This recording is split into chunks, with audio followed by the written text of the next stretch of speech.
Gì? Tao biết, tao cũng thế. Còn quá nhiều thứ phải học Simmervan. Tao không thể để xảy ra thảm họa nữa. Ở đây nói, người bên ngoài bị cấm chạm vào Crystallit, đặc biệt là Hearthstone. Crystallit quyền năng nhất ở Simmervan. Thế nên đức vua vô cùng tức giận. Xin lỗi gì, tao không mệt. Ngọn đèn này làm tao cảm thấy như đang ở nhà. Này, chơi xấu nhé.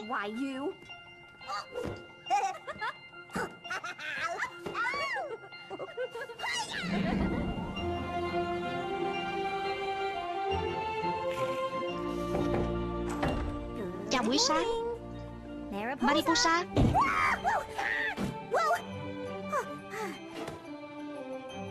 Sẵn sàng ra mắt người dân Simmervan chưa? Đừng để đức vua và công chúa chờ chứ. Chưa kể toàn bộ người dân ở Simmervan.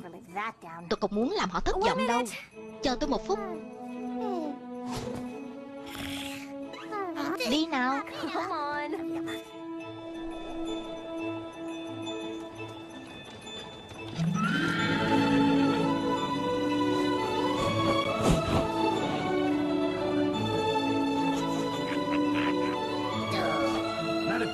Mariposa, trước khi cuộc nói chuyện của chúng ta bị cắt ngang ngày hôm qua, người sắp nói về những vũ khí chiến tranh và kỹ năng chiến đấu cho ta biết. Kỹ năng chiến đấu à? Ừ, dùng để chiến đấu với Kaisit đấy. Thật ra chúng tôi chưa bao giờ đánh nhau cả. Reina và tôi gặp Ginji. Sau đó chúng tôi đến vùng hoang dã, tìm thấy những manh mối, dẫn chúng tôi đến Siren, rồi dẫn chúng tôi đến hang động phản chiếu. Nếu không muốn nói thì cứ nói thẳng ra. Rất xin lỗi, tôi không cố ý lảng tránh. Thành phố Simmervan đây rồi.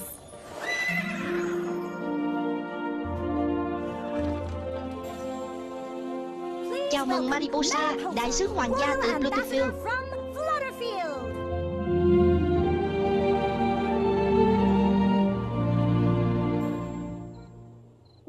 Có vẻ hôm nay ai cũng bận cả.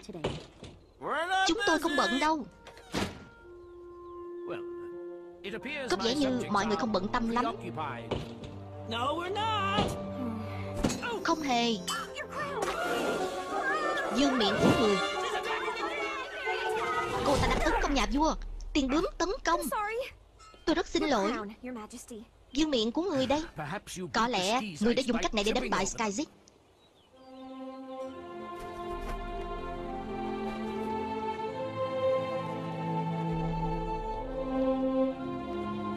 Ngày mai sẽ có nhiều người đến hơn, tôi chắc đấy.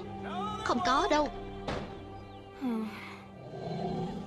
Chúng ta đang bay, đang bay.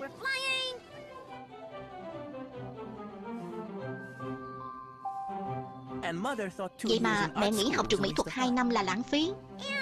Và ta dừng ở đây. Cách đây rất lâu, tôi quên là bao lâu rồi. Ông cha ta đã xây dựng Flutterfield trên một đầm lầy thối rữa. Cô ơi, nhưng ở đây nói là